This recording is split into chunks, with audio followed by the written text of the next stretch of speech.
오늘 본문 말씀은 이제 예수님께서 십자가에서 죽으신 후에 부활하시고 이제 그 직후의 상황들을 담고 있는 말씀입니다. 그 당시 제자들은 이 후폭풍이 두려워서 이제 자기들에게 들이닥칠 고난이 두려워서 이제 숨어 지내고 있던 그런 상황인데요. 19절입니다.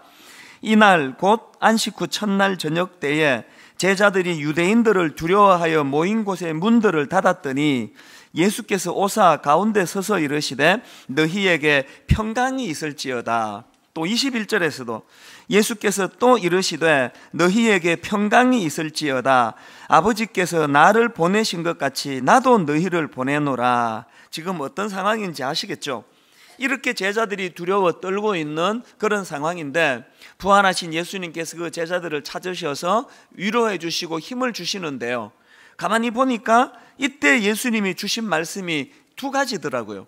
하나는 너희들에게 평강이 있을지어다. 그리고 또 하나는 나도 너희를 보내노라. 이 사명을 주시는 내용을 볼 수가 있습니다. 그래서 제가 이 말씀이 참 흥미로운데요. 근데 이 중에서 좀 이해가 잘 안 된다 그럴까?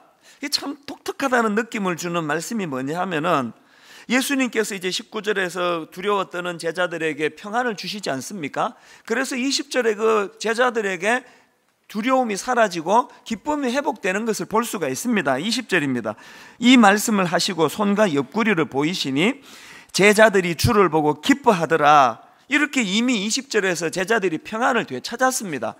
그런데 이상한 거는 21절에서 이미 20절에서 평안을 되찾았는데 또 주님이 21절에서 또 평안을 구합니다. 21절을 보십시오. 예수께서 또 이르시되 너희에게 평강이 있을지어다. 이미 평강이 있는데 왜 이거를 또 구해 주시느냐? 그래서 제가 이 질문을 가지고 21절을 자세히 보니까 참 의미 있는 깨달음이 하나 있었는데요. 자, 21절을 다시 한번 보세요. 예수께서 또 이르시되 너희에게 평강이 있을지어다. 그 다음에 아버지께서 나를 보내신 것 같이 나도 너희를 보내노라. 그래서 제가 보니까 이 19절에서 예수님이 빌어주신 그 평강하고 21절에서 예수님이 빌어주신 평강이 이게 내용이 다른 거더라는 거예요. 앞에 19절에서의 평안은 현실적인 두려움에 빠져서 떨고 있는 제자들을 안돈시켜주고 격려시켜주는 그런 낮은 차원의 평강이라면 21절에서는 이제 그들이 회복하고 사명을 감당해야 되는데 이 사명을 감당하는데 꼭 필요한 차원의 높은 단계의 평강을 예수님이 재차 빌어주신다는 그거를 제가 깨닫게 된 겁니다.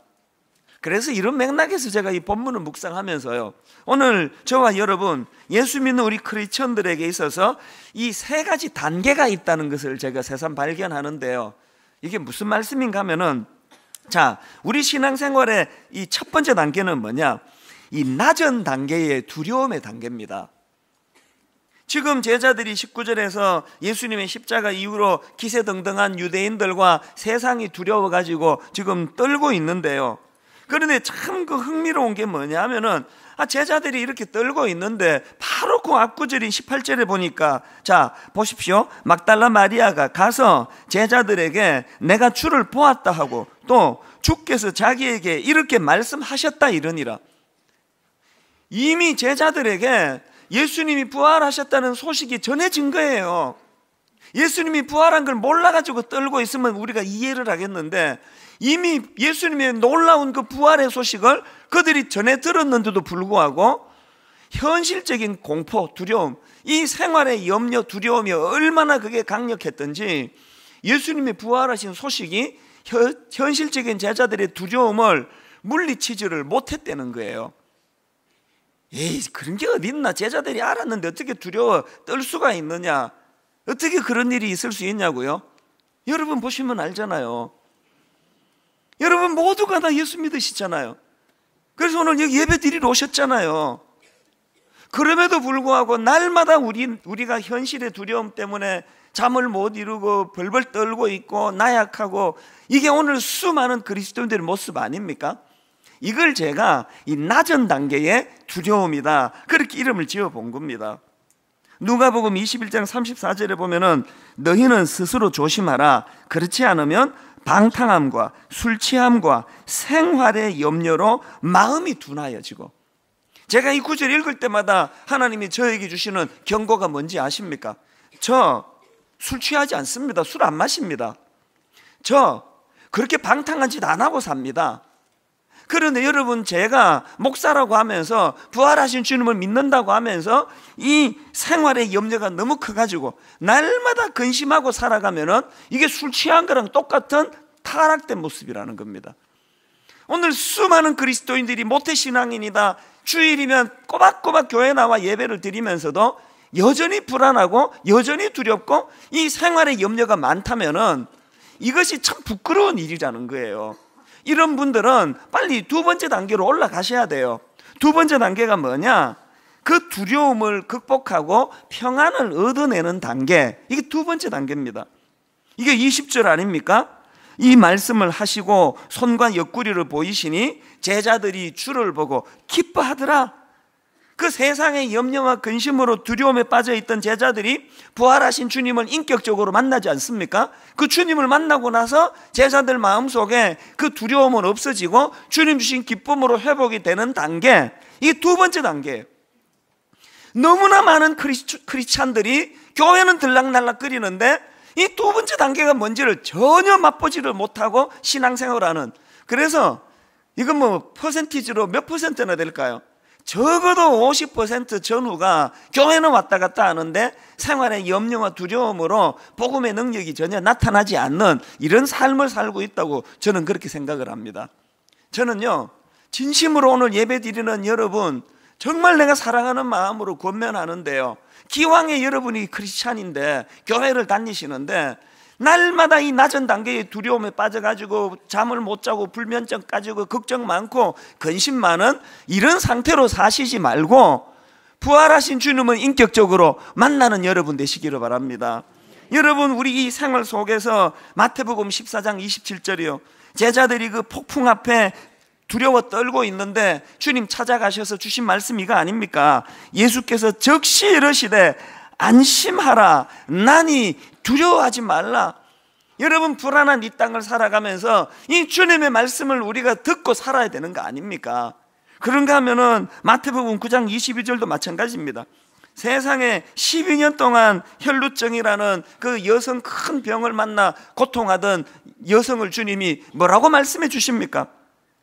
예수께서 돌이켜 그를 보시며 이르시되 따라 안심하라. 그 다음 보세요. 내 믿음이 너를 구원하였다 하시니. 지난주 말씀드렸잖아요. 우리가 이 현재가 없는 과거나 껑충 뛰어서 미래를 왔다 갔다 하는 이런 신앙은 이게 아무데도 소용이 없습니다. 이 12년 혈루증 앓던 이 여자가 예수님 만나가지고 따라 안심하라, 그 위로의 말씀을 받고 현재 일하시는 주님으로 그 병이 치료되었다는 걸 우리가 이거 읽고 있으면 무슨 소용입니까? 이게 남의 과거에 일어난 남의 이야기라면. 우리가 그 말씀을 읽고 묵상하는 거는 그 과거에 12해 동안 고통하던 이 여인을 고쳐주신 예수님이 I am, 나는 지금 일하시는 주님, 나는 지금 부활하신 하나님이다. 그래서 여러분의 현재 어려운 문제들을 고쳐주시고 치료해주시고 오늘도 여러분 귓가에 딸아 안심해라, 아들아 안심해라, 이 말씀을 누리고 사는 이게 신앙이라는 거예요. 저는 여러분들이 빨리 이 낮은 단계의 두려움에 빠져있는 첫 번째 단계를 벗어나 두 번째 단계로 진입하는 여러분들이 되시기를 바랍니다. 그런데 여기서 중요한 게 뭐냐면은 이 두 번째 단계가 이처럼 소중하기는 하지만 이게 우리의 최종 목표는 아니라는 거예요. 세 번째 단계가 또 있습니다. 세 번째 단계가 뭐냐? 이거는요, 주님 주신 사명을 감당하는 과정에서 찾아오는 높은 단계의 두려움을 우리가 자발적으로 누리는 거예요. 그리고 그 높은 단계의 두려움을 사명을 감당하는 과정에서 이 두려움을 경험하는 자들에게 주시는 주님의 21절에 높은 단계의 평안, 이것을 얻어내는 것이 우리 신앙의 최종 목표라는 것입니다. 여러분, 고린도전서 15장의 별명이 뭔지 아시죠? 고린도전서 15장은 부활장이라는 별명이 있습니다. 그 성경에마다 그런 별명이 있는 장이 있거든요. 고린도전서 13장 하면은 사랑장, 또 고린도전서 12장 하면은 은사장, 이러면 각 특색이 있는데요. 고린도전서 15장은 그 별명이 부활장입니다. 왜? 그 고린도전서 15장에는 예수님의 부활하심과 그 과정과 의미를 잘 설명해 놓았기 때문인데요. 중요한 게 뭔지 아십니까? 이렇게 부활장이라는 별명을 가지고 있는 고린도전서 15장이 어떻게 결론이 내려지는지 아십니까? 그 맨 마지막 구절이 이렇게 끝을 맺습니다. 자, 고린도전서 15장 58절 맨 마지막 구절입니다. 그러므로 이 접속사가 어디에 연결되는지 아시겠죠? 주님의 부활에 대한 의미를 쭉 설명을 하고 맨 마지막에 결론적으로 그러므로 내 사랑하는 자들아 견실하며 흔들리지 말고, 그 다음 보세요, 항상 주의 일에 더욱 힘쓰는 자들이 되라. 저는요, 이 부활장이라고 하는 이 15장이 맨 마지막에 주님의 부활을 다 설명하고 그러므로 염려하지 말고 평안을 가져라, 이렇게 결론 내려지는 게 아니고 뭐라고 결론 맺는다고요? 견실하며 흔들리지 말고 항상 주의 일에 더욱 힘쓰는 자들이 되라. 이렇게 권면하는 이 말씀의 의미가 뭐겠습니까? 신앙생활이 얻어내야 되는 마지막 최종 결론이 두 번째 단계. 그래서 두려움이 사라지고 내가 마음이 평안해지고 내가 기쁨이 넘치고, 이게 우리 그리스도인들의 목표가 아닙니다. 이거는 중간 과정에서 우리가 누려야 되는 거고요. 이 단계를 넘어서 세 번째 단계가 높은 단계의 불편함, 높은 단계의 두려움, 사명을 감당하는 과정에서 반드시 겪어야 되는 이 염려, 걱정, 두려움을 우리는 피해서는 안 된다는 거예요. 그리고 그 과정에서 두려워할 때 하나님이 주시는 높은 단계에서의 이 샬롬, 이 평안, 이것을 맛보면서 신앙생활 해야 된다는 것입니다. 지난주에요, 이제 부활주일 예배를 이제 드리고 나서 주중에 분당 우리 교회 홈페이지에 우리 성도님이, 그날 예배를 드렸던 성도님이 거기에 그 글을 하나 올렸는데요. 이분이 부활주일 예배를 드리고 마음이 좀 불편하신 거예요. 왜 불편하신가 하니까, 이 부활의 기쁨, 그 감격을 예배 시간에 누려야 되는데 목사님이 설교를 하면서, 그 목사님이 접니다. 그냥 뭐 빚이 얼마라 그러고, 그런데도 불구하고 미자리 교를 도와야 된다 그러고 이런 무거운 이야기를 하고 그래가지고 그분이 마음이 좀 불편하셨던 거예요. 이 부활의 기쁨을 맛봐야 되는데 막 저렇게 빈 이야기하고 막 그런다고, 그 마음이 좀 불편한 상태로 이제 예배를 다 드리고 집으로 가고 있는데, 안 그래도 마음이 불편한데 어느 교회를 지나갔나 봐요. 그 교회에서 보니까 계란을 나눠주고 있더래, 부활절 계란을.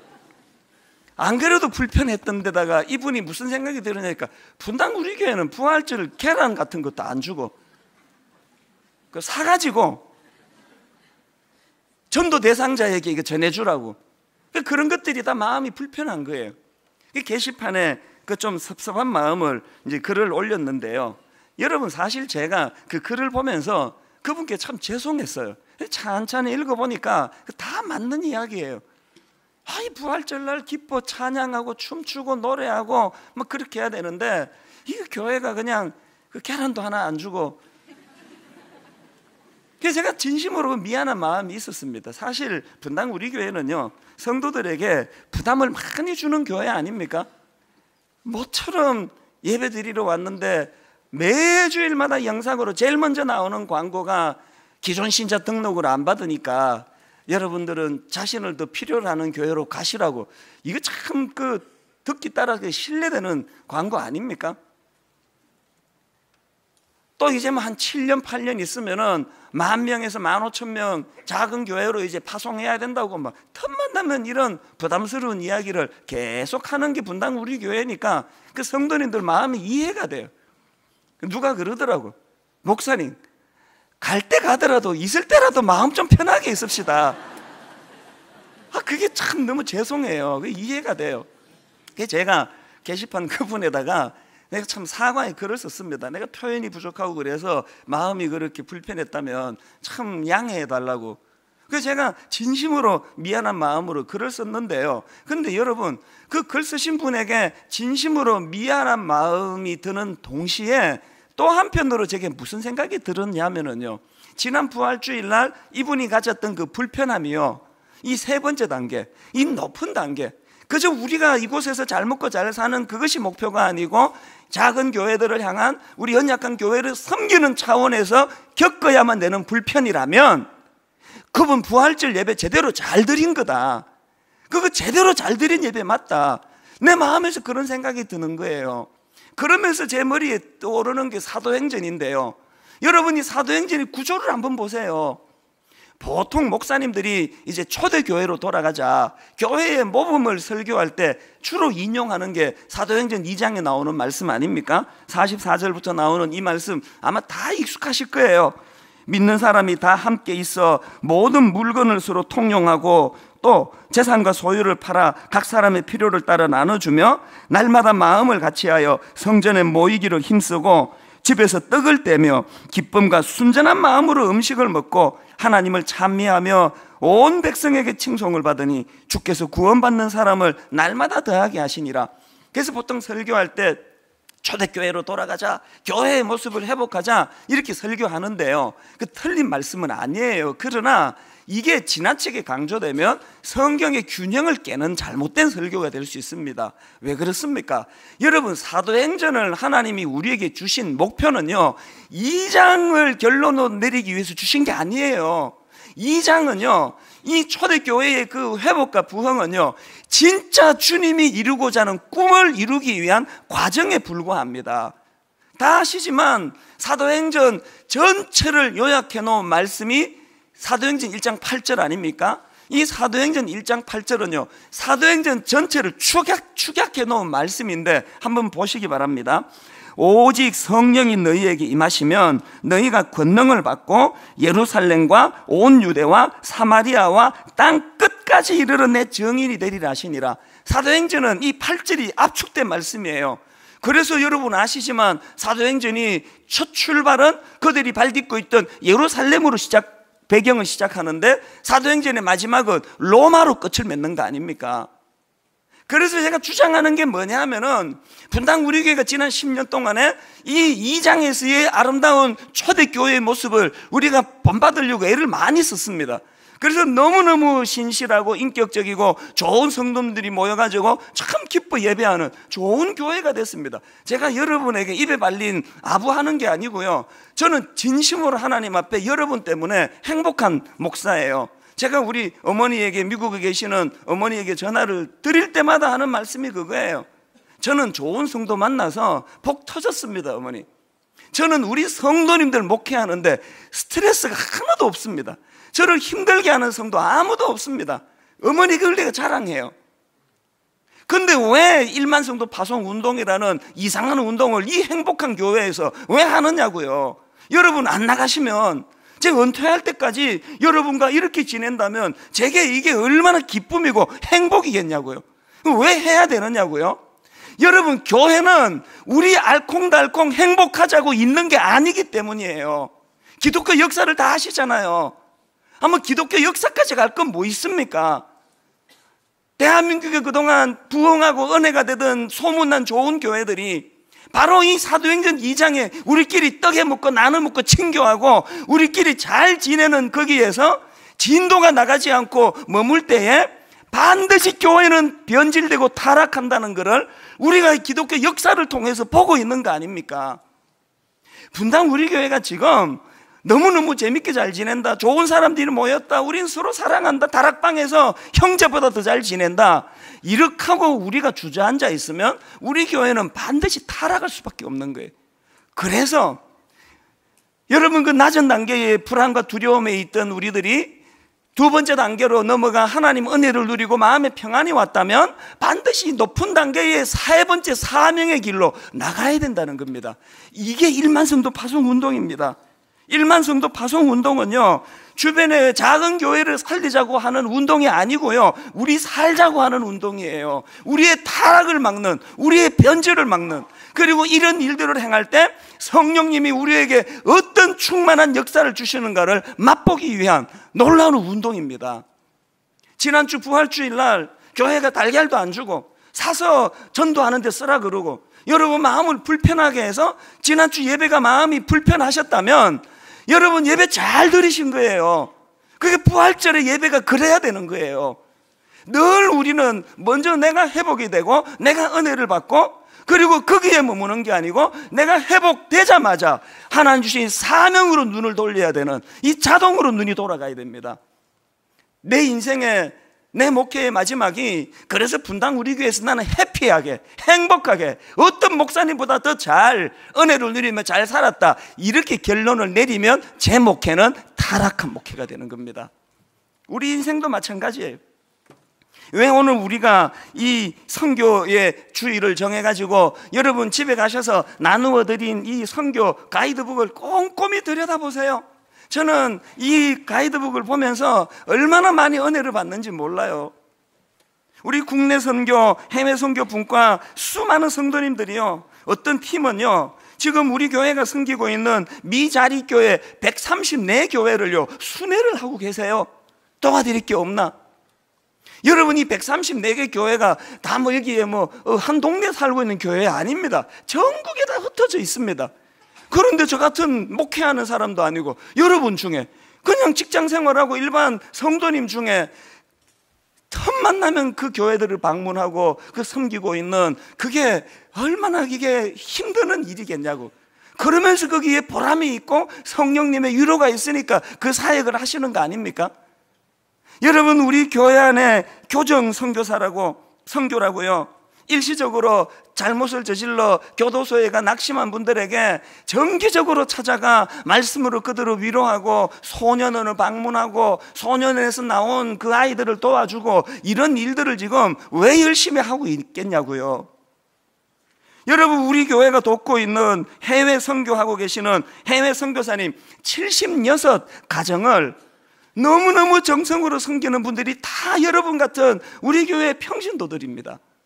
그분들은 할 일이 없어서 그거 하고 있는 거 아니거든요. 매 여름이면은 그 아까운 여름 휴가를 뚝 떼가지고 해외 단기 선교로 시간을 할애해가지고 그 많은 비용을 들여서 거기 가서 낙후된 지역에 주님 사랑으로 의수를 펼치고 섬기고 지역을 돌보고, 이런 일들을 왜 하고 있느냐고요. 왜 하고 있느냐고요. 이 세 번째 높은 단계에 하나님 앞에 사명을 감당할 때 그 하나님이 주시는 샬롬, 이 평안이 있기 때문에 그 기쁨으로 하는 거 아닙니까? 저는 오늘 이 선교주의를 맞이해서 분당 우리 교회에 더 많은 우리 성도님들이 여기에 있는 선교사에게 동참하고 꿈을 같이 나누고 땅끝까지 복음을 증거하는 일에 쓰임 받았으면 좋겠습니다. 그러나 여러분, 오늘 이렇게 해가지고 회원 많이 모집하려고 이 선교주의를 하는 거 아니에요. 우리가 교회에서 하고 있는 이 선교사에게 얼마나 많이 동참하느냐, 이것도 중요하지만 이것보다 더 중요한 게 뭐냐? 미셔널 라이프, 미셔널. 우리 교회에서 이 미셔널 라이프 혹은 미셔널 처치, 이런 용어들을 종종 들으실 텐데요, 이 미셔널 라이프가 뭐냐? 사도행전 1장 8절을 다시 한번 보시기 바랍니다. 같이 한번 읽어보시겠습니까? 오직 성령이 너희에게 임하시면 너희가 권능을 받고 예루살렘과 온 유대와 사마리아와 땅 끝까지 이르러 내 증인이 되리라 하시니라. 이 사도행전 1장 8절은요 두 가지 균형을 가지고 읽으셔야 돼요. 첫 번째 균형이 뭐냐? 우리가 잘 알듯이 선교는 땅 끝까지 확산해야 된다는 거예요.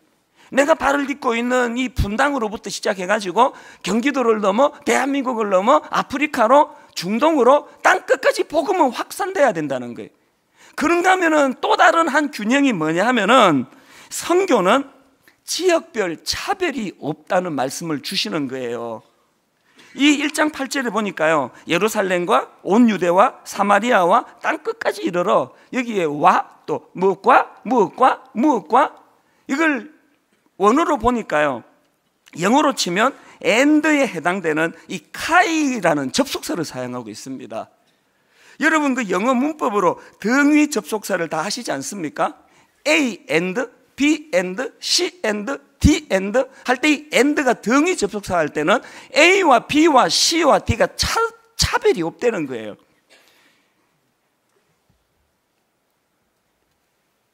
내가 지금 발을 딛고 살아가는 이 서현동에서 내가 직장을 다니는데 내가 그냥 밥 먹고 살기 위해서 이 직장 생활하는 면도 분명히 있지만 내가 오늘 이곳에 내가 내 이 직장 생활을 통해 하나님이 내게 원하시는 사명이 있다는 것을 자각하고 그렇게 열심히 내게 맡겨진 일에 미셔널 라이프의 삶을 살아내면 아프리카 선교 가서 하시는 그 선교사님과 서현동에 직장 다니는 그분이 하나님 앞에서는 동등한 사명자라는 거예요.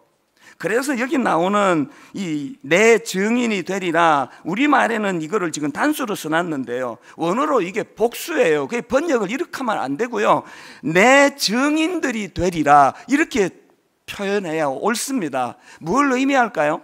이 사도행전 1장 8절은요 어떤 한 사람이요 은혜 받아가지고 이렇게 예루살렘 작게 시작해가지고 그 다음에 지경이 더 넓어지고 사마리아로 그 다음에 땅끝까지로 한 사람이 점점 그 삶의 지경이 넓어지는 것을 묘사하는 게 아니고요, 이 구절은요 여러 사람의 은혜 받은 사람들이 각각, 어떤 사람들은 서현동에서, 어떤 사람은 중동에서, 어떤 사람은 아프리카에서, 어떤 사람은 낙도에서 각각의 자기에게 맡겨진 그 일들을 감당하는 모습을 그리고 있는 게 사도행전 1장 8절이라는 겁니다. 이런 맥락에서 여러분, 아프리카나 중동에서 선교 사역을 펼치시는 그 선교사님들의 삶 못지않게 오늘 저와 여러분들이 내게 맡겨진 그 직장에서, 가정에서 주님의 이름을 드러내며 최선을 다하며 사는 삶, 이게 가치가 있다는 그 말씀을 드리고 싶은 거예요. 그래서 여러분, 제라드 홉킨즈라는 분이 이런 말을 했습니다. 두 손을 높이 들고 하는 기도는 하나님께 영광을 돌린다. 하지만 그런 쇠스랑을 손에 든 남자, 오물통을 든 여자도 그분께 영광을 돌린다. 다시요, 두 손을 높이 들고 하는 기도, 우리 예배드리다가 은혜 받으면 두 손 들고 찬양하고 기도하지 않습니까? 두 손을 높이 들고 하는 기도는 하나님께 영광을 돌린다. 하지만 그런 쇠스랑을 손에 든 남자, 오물통을 든 여자도 그분께 영광을 돌릴 수 있다는 거예요. 그리고 존 시맨드라는 분이 비슷한 말을 했습니다. 교회는 단지 선교를 소유하고 있는 것이 아니라 교회는 선교이다. 교회는 그저 선교부를 가지고 있는 것이 아니라 선교적 성향을 가지고 있다. 그러므로 선교는 부차적이 아니라 본래적이며 선택적이 아니라 근본적인 것이다. 무슨 뜻인지 아시겠죠? 선교는 이 중에 열심히 탁심인 사람 몇 명이서 선교반에서 활동하고 있는 그게 교회가 아니고요, 교회라면 모든 구원받은 하나님의 자녀들은 다 이 선교적인 마인드, 선교 지향적인 꿈을 가지고 있어야 된다는 겁니다. 우리 삶의 그 자리에서 말이에요. 최근에요, 시카고에 계시는 어떤 권사님이 한국을 방문하셨는데요, 저도 그 권사님을 누군지 모르고요, 그 권사님도 저를 잘 모르시는 분이에요. 그런데 이분이 한국에 오셔가지고 저를 만나겠다고요 이제 전화를 주신 거예요. 마침 그날 제가 이런저런 스케줄이 많아가지고 그 권사님을 못 뵀습니다. 못 만났더니요, 그 다음날 아침에 권사님께 전화를 드렸더니 권사님 하시는 말씀이 저한테 뭘 전해줄 게 있다는 거예요. 꼭 만나야 된다는 겁니다.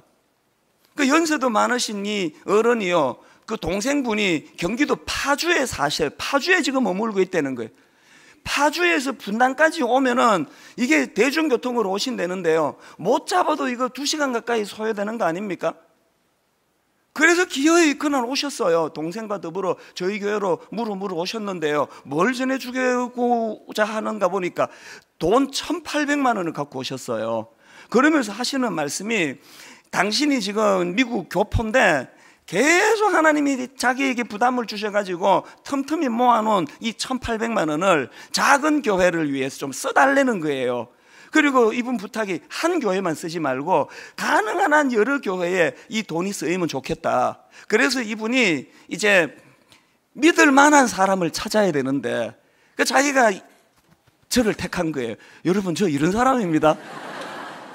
이 믿을 만한 사람을 찾아가지고 알지도 못하는 저에게 전화를 주셔서 1,800만 원을 가지고 왔어요.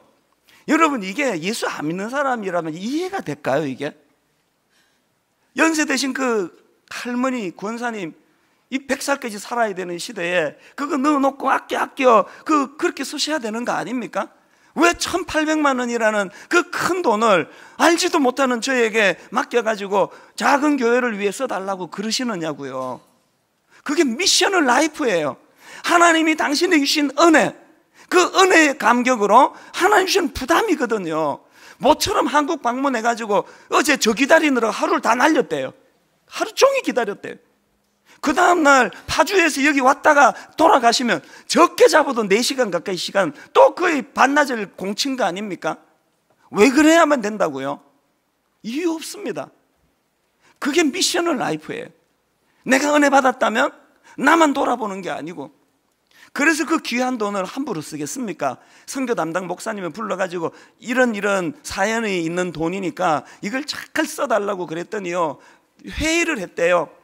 그래서 이거 우리 교회가 돕고 있는 교회들을 안 그래도 지금 순회하고 있으니까 그 교회가 지금 낡고 막 페인트도 벗겨지고 이런 게 많아서 교회를 좀 개량하는데 이 헌금을 좀 쓰면 좋겠다는 의견도 있다 그러고, 또 목사님들 차량이 지금 너무 노후돼 가지고 고장나고 이런 교회들이 여러 교회가 있는데 그 차량 수리하는데 이 돈을 쓰면 좋겠다 이런 의견도 있다 그러고, 또 그 미자리 교회 목사님 자녀들 장학금으로 이걸 쓰면 좋겠다 이런 의견이 있다 그러고, 결정을 어떻게 내린지는 전 몰라요. 그것까지는 제가 관여하지 않습니다. 오늘 우리가 이 낮은 단계, 세상의 염려, 불안, 근심 이렇게 허덕이고 살던 우리가 두 번째 단계의 은혜를 받아서 주님이 주시는 평안으로 회복이 됐다면 세 번째 단계로 나아가셔야 된다는 거예요. 사명을 감당하는 차원에서 찾아오는 이 불편함, 이 권사님이 겪어내고 계시는, 저는 오늘 결론을 맺으면서요, 2009년도에 제가 안식년을 얻어가지고 그때 LA에 있는 그 풀러 신학교에 공부하러 간 적이 있지 않습니까? 1년 동안 공부하러 갔는데요, 제가 풀러 신학교에 가서 보니까 거기가 그 선교와 관련된 학과가 굉장히 유명한 학교예요. 그래서 전 세계에서 선교사로 수고하시던 선교사님들이 안식년으로 이제 거기 와서 쉬고 충전하고 공부하고 그런 선교사님들이 많은 거예요. 그래서 제가 많은 선교사님들을 만났는데요, 울기도 많이 울었습니다. 감동도 많이 받았습니다. 그래서 제가 그 선교사님들에게 은혜를 받고 안식년 마치고 복귀하자마자 요셉의 창고를 열어라. 그래서 그때 여러분 헌금해서 그때 11억인가 12억인가 내 기억으로 너무너무 많은 창고를 열어 좋은 일을 하지 않았습니까? 그게 선교사님들에게 제가 은혜 받아서 그런 거예요. 그 과정에서 한 선교사님을 만났는데요, 이분은 아프리카 에티오피아 지역에서 선교하시던 분인데요, 저는 이분이 만든 동영상을 보고 참 많이 울었습니다. 화려하게 만든 것도 아니에요. 그런데 그 열악한 지역에 어린 애들 데리고 사모님과 더불어, 저는 오늘 말씀 이 동영상을 같이 보는 것으로 결론을 지으려고 하는데요, 여러분 많이 느낌이 오실 거라고 저는 믿습니다. 이 시간 혹시 인터넷으로 음성으로 제 설교를 듣는 분 계시면요, 꼭 여러분 영상으로 이 동영상을 보시기를 강하게 권합니다. 같이 보시겠습니다.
그늘에 앉아 죽어가는 나의 백성들, 절망과 굶주림에 갇힌 저들은 내 마음에 오랜 슬픔, 고통의 멍에에 매여 울고 있는 나의 자녀들, 나는 이제 일어나 저들의 멍에를 꺾고 눈물 씻기기 원하는데, 누가 내게 부르짖어 저들을 구원케 할까? 누가 나를 위해 가서 나의 사랑을 전할까? 나는 이제 보기 원하네. 나의 자녀들 살아나는 그날, 기쁜 찬송 소리 하늘에, 웃음소리 온 땅 가득한 그날.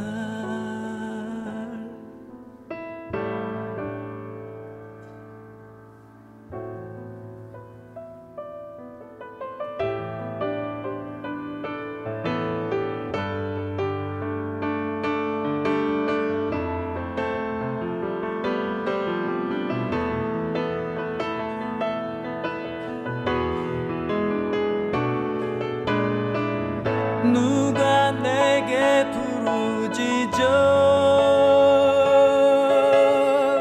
저들을 구원케 할까? 누가 나를 위해 가서 나의 사랑을 전할까? 나는 이제 보기 원하네. 나의 자녀들 살아나는 그날, 기쁜 찬송 소리 하늘에, 웃음소리 온 땅 가득한 그날.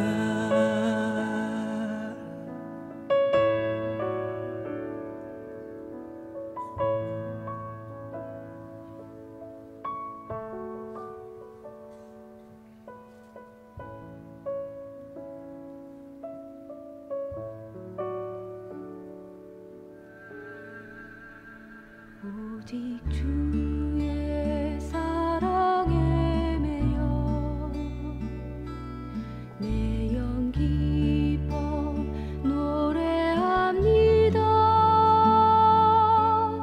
이 소망의 언덕 기쁨의 땅에서 주께 사랑 드립니다.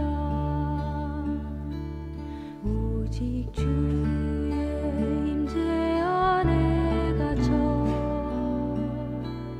내 영 기뻐 찬양합니다.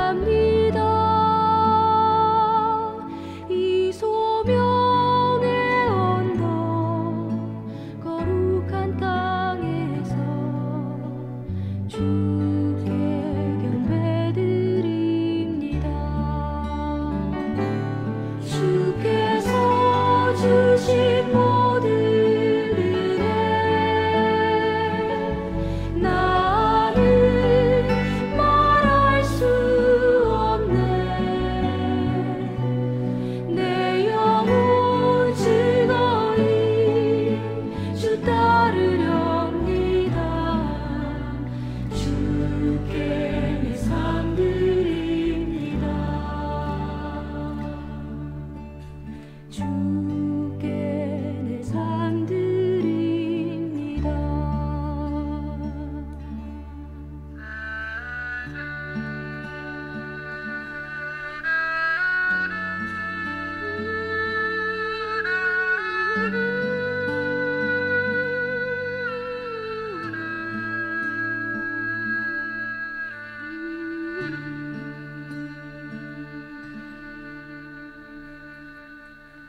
저는 플러신학교에서 저 동영상을 보면서 참 많이 울었습니다. 여러분, 자기 자식 귀하지 않은 부모는 세상에 아무도 없는데요, 저 선교사님이 저 위험한 지역에 그 어린 아이들을 데리고 갔는데, 제가 저 동영상에서 가장 충격을 받았던 게 뭐냐 하면은, 그 어린 아이들이 자기 아버지와 더불어 저 위험한 데서 자라는데, 그 아이들이 커서 나도 아버지처럼 선교사가 되겠다고. 뭘 의미하는 겁니까? 여러분이 세 번째 단계, 높은 단계의 사명을 수행하는 과정에서 찾아오는 이 염려와 두려움이 있는 자들에게 주시는 하나님의 특별한 평강, 이 은혜를 그 어린애들이 맛보았다는 얘기 아닙니까? 여러분이 첫 번째 단계로 살아가시는 여러분, 맨날 생활의 염려, 두 번째 단계로 진입하셔야 됩니다.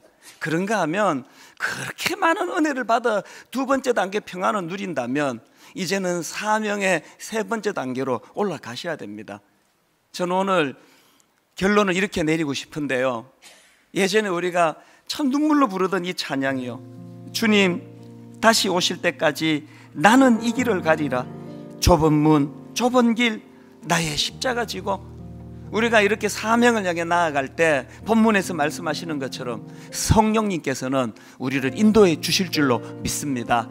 가사를 생각하시면서 오늘 설교를 또 생각하시면서 함께 찬양 불러보면 좋겠습니다. 주님 다시 오실 때까지, 주님 다시 오실 때 나는 이 길을 가리라. 나는 이 길을 가리라. 그 길이 어떤 길입니까? 좁은 문, 좁은 길, 십자가 없이는 갈 수 없는 길입니다. 나의 십자가 지고, 나의 가는 이 길 끝에서, 여러분 이 은혜를 아십니까? 나는 주님을 보리라. 영광의 내 주님,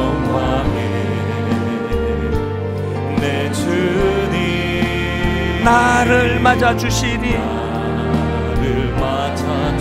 우리에게 이 꿈이 회복되기 원합니다. 주님 다시 오실 때까지 나는 일어나 달려가리라. 주의 영광 온 땅 덮을 때 여러분이 기쁨을 아십니까? 나는 일어나 노래하리. 내 사모하는 주님, 온 세상 구주시라. 내 사모하는 주님, 영광의 왕이시라. 우리 다 자리에서 일어나셔서 결연히 찬양합니다. 주님 다시 오실 때까지. 여러분 이 꿈이요, 이 비전이요, 나는 일어나 달려가리라. 주의 영광 온 땅 덮을 때 나는 일어나 노래하리. 내 사모하는 주님, 온 세상 구주시라. 내가 가진 이 꿈, 내 사모하는 주님, 영광의 왕이시라.